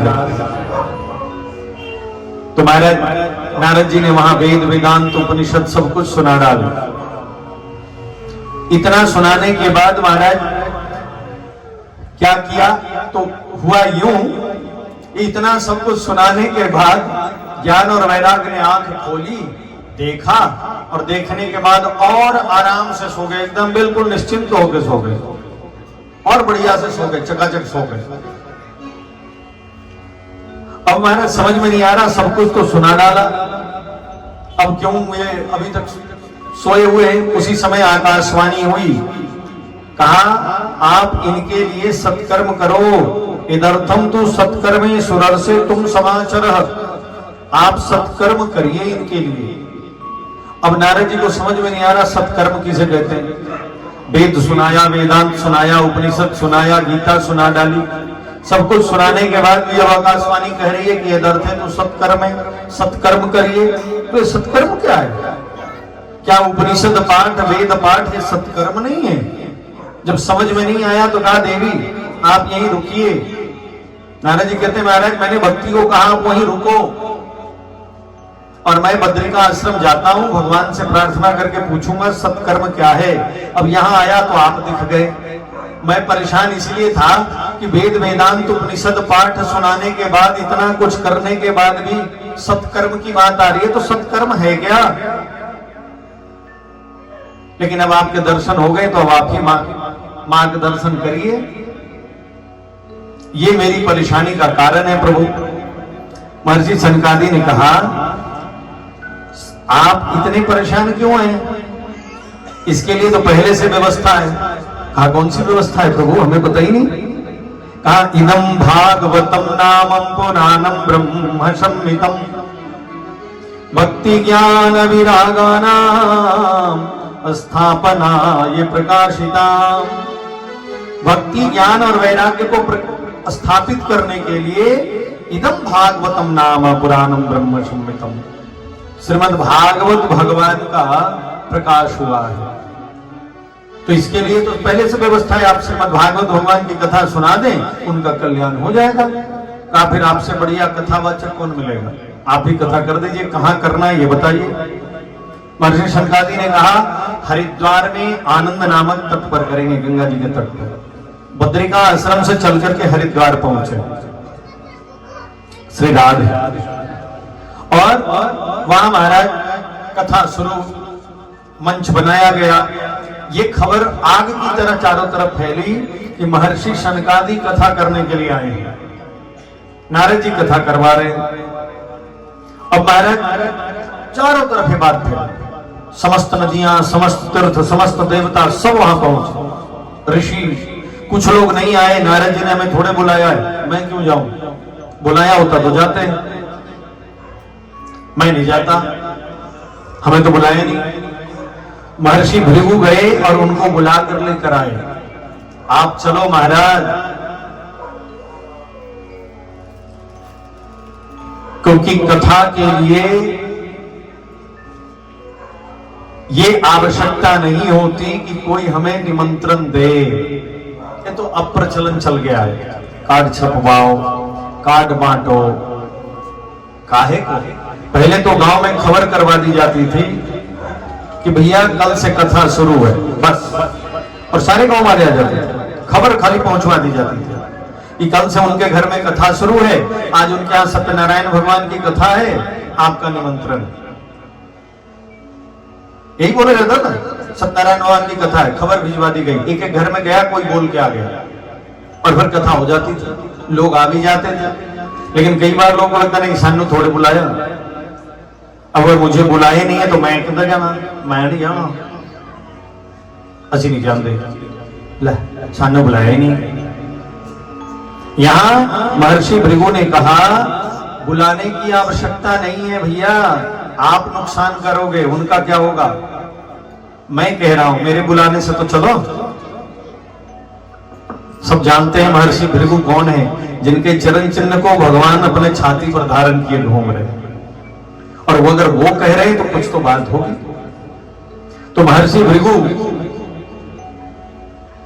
श्री राधे बुलाकर लेकर, और कथा शुरू हुई महाराज। और जब कथा शुरू हुई तो अभी कथा पूरी हुई भी नहीं है, अभी तो भागवत महात्म्य की कथा शुरू हुई है। ये कथा किसके लिए हो रहा है? ये कथा हो रहा है महाराज भक्ति ज्ञान और वैराग्य के लिए। बड़े ध्यान दीजिए, यहां पर भक्ति ज्ञान और वैराग्य के लिए कथा हो रहा है। भक्ति ज्ञान और वैराग्य कहां पड़े हैं? वृंदावन में। कथा कहां चालू है, हुई है? हरिद्वार में।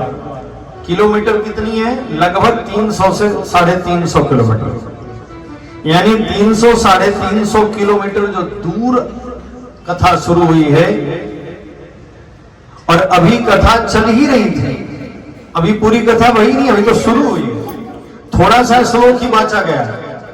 और एकाएक भक्ति अपने दोनों पुत्रों के साथ, ज्ञान और वैराग्य के साथ, गहनों से लदी हुई दोनों पुत्र भी महाराज दिव्य स्वरूप में कथा के बीचों बीच प्रकट भई, नाचती हुई। भक्ति सुतो तो तरुणो गृहीत्वा प्रेमैक रूपा सहसा विरासित, श्री कृष्ण गोविंद हरे मुरारे नाथेति नामानि मुहुर्वदन्ति। भगवान के नाम का संकीर्तन करते हुए प्रकट भई है। श्री कृष्ण गोविंद हरे मुरारे, हे नाथ नारायण वासुदेवा। श्री कृष्ण गोविंद हरे मुरारे, हे नाथ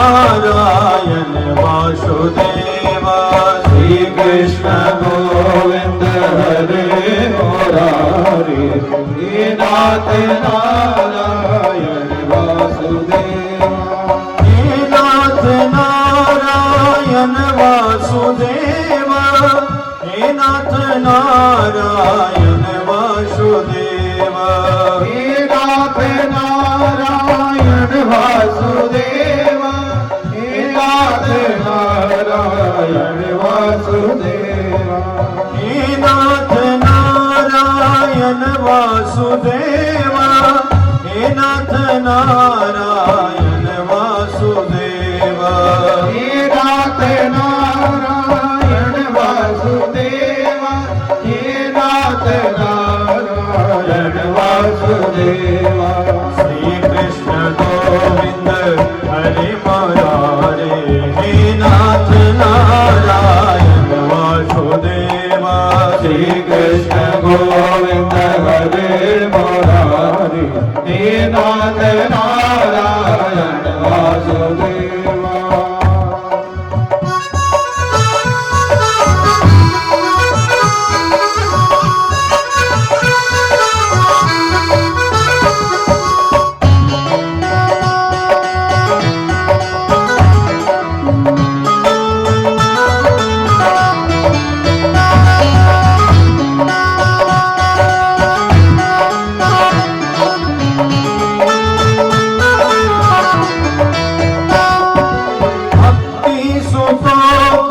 तरुणो गृहीत्वा प्रेम करूपा सहसा विरासित भक्ति सुतो तरुणो गृहीत्वा प्रेम करूपा सहसा विरासित श्री कृष्ण गोविंद हरे मुरारे श्री कृष्ण नारायण वासुदेव श्री कृष्ण गोविंद हरे मुरारे हे नाथ नारायण वासुदेव श्री कृष्ण गोविंद हरे मुरारे हे नाथ नारायण वासुदेव श्री कृष्ण गोविंद हरे मुरारे हे नाथ नारायण वासुदेव हे नाथ नारायण वासुदेव हे नाथ नारायण वासुदेव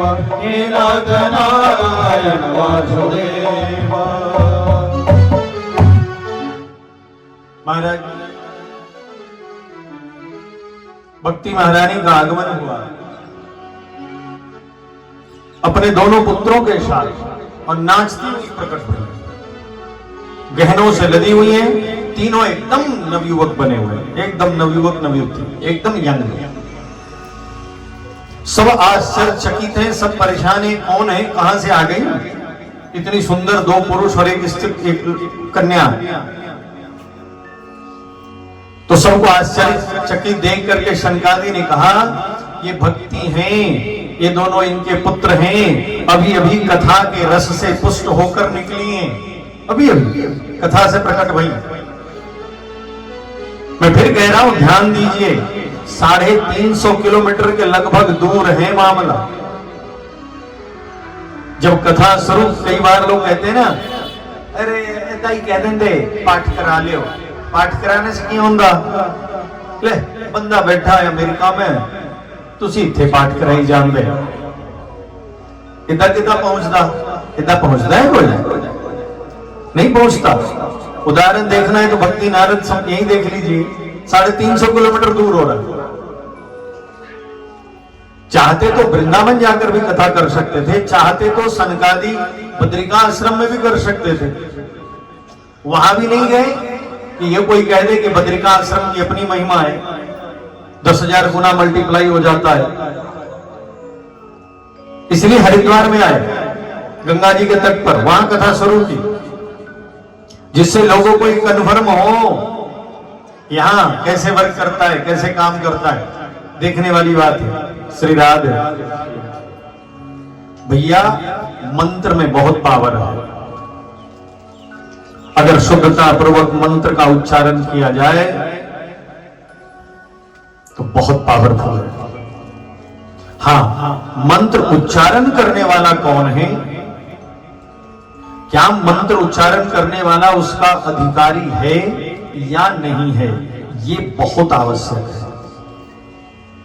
अगर अधिकारी नहीं है मंत्र उच्चारण करने का तो फल नहीं मिलेगा। श्री राधे, फिर उसका असर नहीं होगा, क्योंकि अगर वो उस लय में, उस ताल में, उस व्यवस्था से मंत्र का उच्चारण हो रहा है। आप आम भाषा में समझो, बीज कितना भी महत्वपूर्ण क्यों ना हो, बीज कितना भी बढ़िया क्यों ना हो, जिस खेत में डाला जा रहा है उसमें कुछ भी नहीं है, न पानी है, न नमी है, न खाद है, कछु नहीं है उसमें, तो बीज अंकुरित नहीं होगा। खेत आवश्यक है, जितना आवश्यक बीज है उतना ही आवश्यक खेत की बाकी व्यवस्था भी है। एक सही टेम्परेचर होना चाहिए, सही उसमें मॉइस्चर होना चाहिए, नमी सही हो, न ज्यादा हो न कम हो। ज्यादा हो गया तो बीज गल जाएगा, कम हो गया तो सूख जाएगा। तो एक सही टेम्परेचर, सही व्यवस्था होगी तब बीज अंकुरित होता है। ऐसे ही मंत्र की अवस्था है, मंत्र काम उतना ही करता है, बिल्कुल करता है, लेकिन शर्त यही है कि मंत्र प्रॉपर तरीके से। अरे ये तो मेरा बिल्कुल एकदम प्रमाणित है महाराज, बिल्कुल प्रमाणित है। श्री राधे, कितना प्रमाणित है कि पूछिए मत। मैं उस पर चर्चा नहीं करना चाहता, उसको करना कहना नहीं चाहता, लेकिन ये प्रमाणित है। अभी भी, इस समय भी मंत्र उतना ही काम करता है। लोग कहते हैं जी मैं असि तो महामृत्युंजय कराया, सड्डा काम बनिया नहीं, सड्डा होया नहीं। भाई साहब कर कौन रहा था ये देखो, वेद मंत्र है महामृत्युंजय, करने वाला वैदिक होना चाहिए, वैदिक होना चाहिए, संध्या करता हो नियमता, बहुत सारी चीजें हैं तब असर करता है। तो वैदिक है ऐसे कराए मंत्र। तो आजकल मैं देखता हूं पाठ करने वाले कोई भी होते हैं, बाकी दिन तो घूमते रहते हैं, झोला टांग के बीड़ी पीते रहते हैं, जाके पाठ कराते, बाहर निकल के बीड़ी पी लेते हैं। फल कहां से मिलेगा? मंत्रों में कोई परेशानी नहीं है, मंत्र आज भी उतना ही महत्वपूर्ण है, उतना ही ताकतवर है। अब बात यह है कि करने वाले कैसे हैं। मंत्र उतना ही पावरफुल है। श्री राधे, मंत्र उतना ही बढ़िया है, सब कुछ वही सही है। हथियार है किसी के पास, हथियार चलाना आता ही नहीं है, वो क्या करेगा चला के? अगर वो चलाएगा भी तो नुकसान ही करवाएगा कहीं ना कहीं। श्री राधे, भक्ति ने वहां आकर के प्रणाम किया। भक्ति ने कहा प्रभु मुझे बैठने का स्थान बताइए, मैं कहां बैठूं, किस जगह बैठूं? तो वहां पर सुखदेव जी कहते हैं, शनकादि कहते हैं कि देवी अगर आप बैठना चाहती हैं तो आपके लिए सबसे सुरक्षित स्थान है वैष्णवों का हृदय। आप वैष्णवों के हृदय में जाकर के श्री राधे विराजमान हो जाइए, क्योंकि वही एक ऐसा जगह है जहां कलयुग आपको तंग नहीं करेगा। क्योंकि वैष्णवों के हृदय में हरिरपि निज लोकम सर्वथा तो विहाय। श्री राधे, भगवान वैष्णवों के प्रेम में बंध करके, बड़ी ध्यान दीजिए यहां, हरिरपि निज लोकम सर्वथा तो विहाय। हरिरपि निज लोकम, भगवान अपने लोक को छोड़ करके प्रविशति हृदय तेषां भक्ति सूत्रोपनद्ध, भक्ति के बंद करके, भक्ति सूत्रोपनद्ध यानी भक्ति में बंद करके भगवान वैष्णवों के हृदय में आकर विराजमान हो जाते हैं। इसलिए देवी वहां बैठ जाइए, क्योंकि वहां पर आपको कोई तंग नहीं करेगा। बाकी सब जगह आप तंग हो जाएंगे। कलयुग हर जगह पहुंचेगा, वहां नहीं पहुंचेगा, क्योंकि वहां भगवान का निवास स्थान है, तो वहां पहुंचना मुश्किल है, वहां पहुंच नहीं सकता। श्री राधे। और जैसे ही भक्ति हृदय में विराजमान हुई, जाकर के अपने पुत्र ज्ञान और वैराग्य के साथ में भक्ति जीवन में आ जाएगा ना।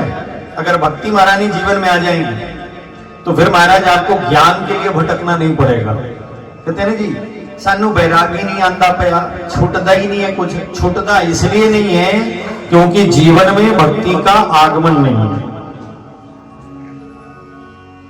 सानू ज्ञान ही नहीं होता पाया, ज्ञान इसलिए नहीं होता पाया क्योंकि जीवन में भक्ति का आगमन नहीं है।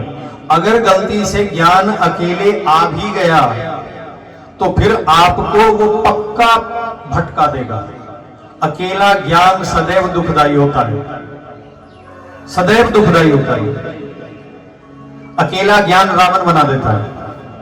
अकेला ज्ञान, अगर सिंगल ज्ञान आया ना, अकेले सिर्फ ज्ञान ज्ञान, तो जीव को रावण बना देता है, कुंभकर्ण बना देता है, कंसपाल, शिशुपाल, जरासंध, दंत वक्र बना देता है, हिरण्याक्ष और हिरण्यकश्यप बना देता है।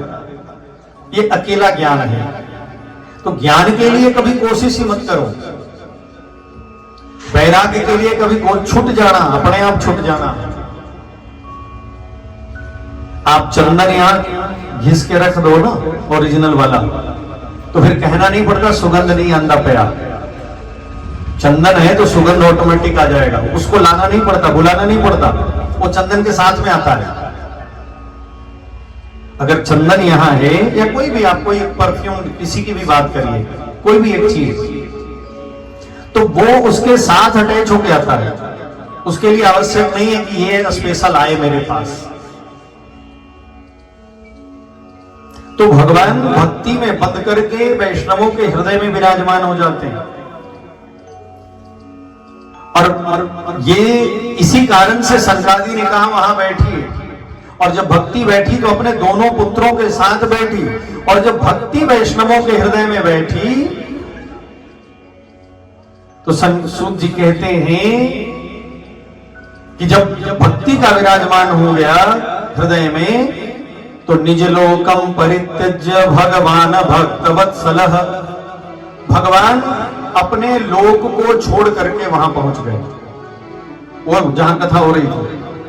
निज लोकम परित्यज्य, अपने लोक, निज लोक यानी अपना घर छोड़कर, बैकुंठ छोड़कर भगवान वहां पहुंचे जहां कथा हो रही थी।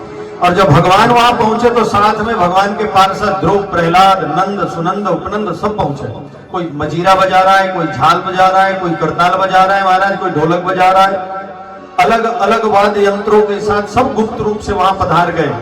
और जैसे ही भगवान वहां पधारे, बाकी भगवत पार्षद वहां पधारे, अब तो सबका अपना देह शुद्ध बुद्धि खो बैठे। सब पता नहीं मैं कहां हूं, क्या कर रहा हूं, क्या नहीं, कुछ नहीं, बस सब मगन है कथा में। ये दृश्य जब देखा तो नारद जी ने कहा, अलौकिको अयम महिमा मुनीश्वराः सप्ताह जन्यो अदविलोकितो मया मूढ़ा सठा ये पशु पक्षिणोत्र सर्वे अपि निष्पापतमा भवन्ति। हे गुरुदेव, आज मैंने श्रीमद् भागवत भगवान की अद्भुत महिमा देखी। अलौकिको अयम महिमा मुनीश्वराः, अद्भुत महिमा। सप्ताह जन्यो, सप्ताह की मैंने क्या देखा, मूढ़ा मूर्ख भी, सठा दुष्ट, पशु पक्षिणोत्र, पशु पक्षी, पेड़ पौधे, जड़ चेतन, सर्वे अपि निष्पाप तमा भवन्ति, ये सब के सब निष्पाप हो गए। मैंने ये महिमा देखी है भागवत भगवान की। आज अद्भुत दृश्य दिखाई पड़ रहा है, लेकिन मेरे मन में एक प्रश्न है, प्रभु ठीक है, भक्ति ज्ञान और वैराग्य ये तो भगवान के सेवकगण हैं, इनका उद्धार तो हो गया, लेकिन क्या उनका उद्धार भी संभव है जो बिल्कुल निकृष्ट योनि में पड़े हुए? श्री राधे, जो निकृष्ट योनि में पड़े, क्या उनका उद्धार भी संभव है? सनकादि कहते हैं हाँ, उनका भी उद्धार भी संभव है। अंतिम अवस्था में पड़े हुए जीव का उद्धार भी संभव है। और इस विषय में एक प्राचीन आख्यान आपको सुनाता हूं। श्री राधे। जो 5 प्रकार के महापाप बतलाए गए हैं, उन 5 प्रकार के महापाप करने वाले महापापियों का उद्धार भी संभव है। 5 प्रकार के महापाप क्या हैं? तो ब्रह्म हत्या, गौ हत्या, मदिरा पान करना, सोने की चोरी करना और इन चारों से संबंध रखना, ये 5 प्रकार के महापाप बताए गए। और ऐसे 5 महापापियों का भी उद्धार संभव है श्रीमद् भागवत से। श्री राधे। आगे की कथा हम कल श्रवण करेंगे।